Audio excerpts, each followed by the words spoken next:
Hello everybody, welcome to this International Symposium 2021. We are from Colombia and our project is Forgiving is Healing, Forgiving is Moving Forward. My name is Gabriel Castiblanco. And I'm ANDREA Rodriguez. Every day of our lives can go unnoticed many times. But thanks to technology and a little bit of curiosity, we can see that any day is just not any day. For example, the Zero Discrimination Day is celebrated on the first day of this month to highlight the urgent need to take action to end inequalities that continue to persist around the world.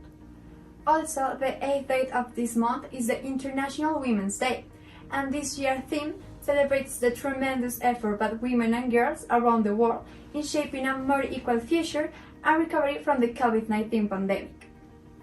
Then, the International Day for the Elimination of Racial Discrimination on March 21st aims to remind people of racial discrimination's negative consequences and encourage them to remember their obligation and determination to combat it.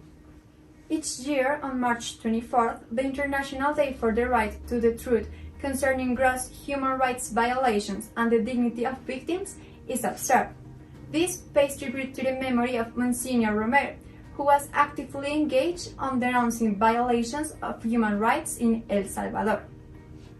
UN's International Day of Solidarity with Detained and Missing Staff Members on March 25th is a day to mobilize action, demand justice, and strengthen our resolve to protect UN staff and peacekeepers, as well as the non-governmental community and the press. Same day, the International Day of the Remembrance of Victims of Slavery and the Transatlantic Slavery Trade offers the opportunity to honor and remember those who suffered and died at the hands of the brutal slavery system. Finally, on March 27th, Catalina, a little girl, starts her way home. To her good luck, she's accompanied by a big lion. As they pass by, people are terrified because he's a symbolic character. They are not afraid of him just because he's huge, but because deep down, he's someone no one wants to be nearby. In other words, a political persecuted person. However, for Catalina, he is someone reliable, someone she wants to stay close to, someone who accompanies her for her little brother and while her mother works, someone who at 9, painfully, appears portrayed in a photograph at the side of this family's bed, a lion-like head of hair, a man who is not coming back and who is her father. This represents how the civilian population is the most affected by the armed conflict, forced displacements, and human rights violations. Catalina's father and his family are part of the 19% of the Colombian population who are victims of the war. This means that there have been more than 8 million people directly affected for more than 50 years. All this problem increased in a period in Colombia known as La Violencia, the violence in English, between 1946 and 1953. This is characterized by a warlike confrontation between the politicians of the Conservative Party and politicians of the Liberal Party. April 9 marks a turning point in this period full of pain. In the city of Bogota in 1984, Jorge Eliezer Gaitan, candidate to the presidency of Colombia, was assassinated, what is known today as the Bogotazo. Gaitan was an important leader for the society of his time, and after his assassination, chaos was generated around the country. He became a national historical symbol. Furthermore, at that time, the first guerrillas, FARC, EPL, and ELN, emerged, and with it, an even bloodier war between the supporters of the conflict. A young man, in those days a law student full of illusions and dreams, was an eyewitness to what is considered the trigger of La Violencia 72 years ago. So none of the young people of our age nor our parents were born in a country at peace. Until now, for the first time, we can talk about issues such as peace agreements, amnesty, and transitional justice. Because after a long time, for the first time, Colombia has started to show willingness to change. And so, when revenge stops being the project and hate stops being the identity, the process will start to work. Colombia's history has been very painful because in addition to the guerrilla groups, we have been victims of the most famous drug cartels in the world.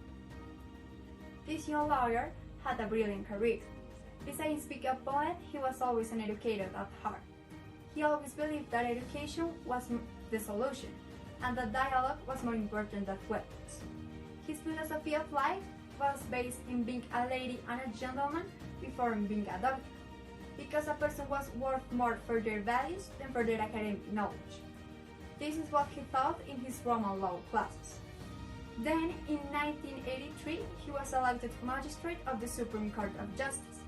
That court was called the Golden Court, because it was always distinguished by its independence and rectitude. Later, on November 6, 1985, this man went out to his office as he did every day and never returned because he was a victim of an event known as the Palace of Justice siege. This terrible event was initiated by the M19 guerrilla with the objective of bringing about change and was later intervened by the National Army. The events culminated 27 hours later, a process in which 98 people died, among them 11 magistrates and 11 other people were considered missing. Today, 35 years after this unfortunate event, the whole truth is now known. The president of the time, Belisario Betancourt, died in 2018, taking to his grave the truth of what happened and a very big responsibility. Hence, the importance of truth in the construction of peace, since without it is not possible to provide justice for the reparation of victims and for the knowledge of history. And as a famous phrase says, the people who do not know their history are doomed to repeat their mistakes. This is why we must be aware of our history, in order to know how young people can contribute to a more just society until this long-awaited peace that is so difficult to achieve. This is one of the many cases of violence in Colombia. After looking and reading a lot, we decided to tell you why we chose this example. That young man we have been telling you about, who later became one of the judges of the Supreme Court, was called Carlos Medellin, and he founded the Claustro Moderno 55 years ago. He and 10 other judges died in the court, 5 of them parents of some Claustro students. Beyond the pain that we still feel as students of the school, our generation feels hope. Hope to think that for the first time after 72 years, we can reach a true peace. It is not easy, and we know it. As young people, we have the duty to study, because the best inheritance that the founder left us is, as the lyrics of our hymn says, to believe in man and in his beautiful vocation to save the stars and the flower for tomorrow. At this moment in Colombia, there's a truth commission. We're building a path to definitely close the armed conflict and leave to the new generations a nation in which we can live together and respect human dignity.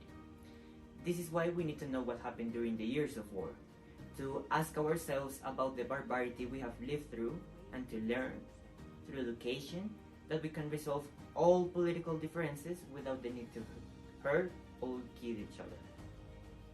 Education is the way to the truth. And knowing what it is, we will have the criteria so that when someone wants to involve us in violent acts, we will be able to say no. No, we are not going backwards. And as young people, we are already protagonists of Colombia's history. This is how, after the signing of the peace treaty in 2016, student movements took to the streets, because they were not going to allow the detractors of that peace treaty to want to throw everything backwards. And so, with help, they managed to get that peace treaty approved, thus demonstrating the potential of change that we young people have.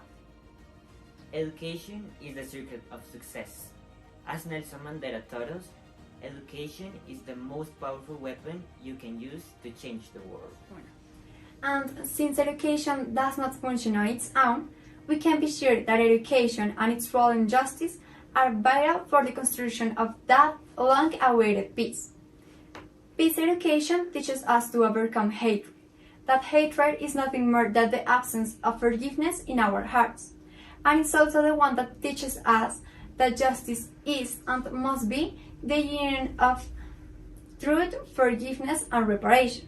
as is reflected in the concept of restorative justice, which argues that acting blindly will lead to healing and growth. After all, justice should not be a euphemism of revenge.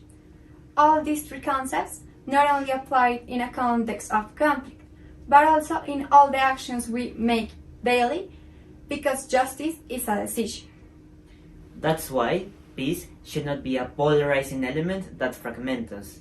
On the contrary, it should unite us, because peace is not the absence of war, but tolerance, coexistence, respect, and social justice that becomes tools to manage in the best ways the situations that arise.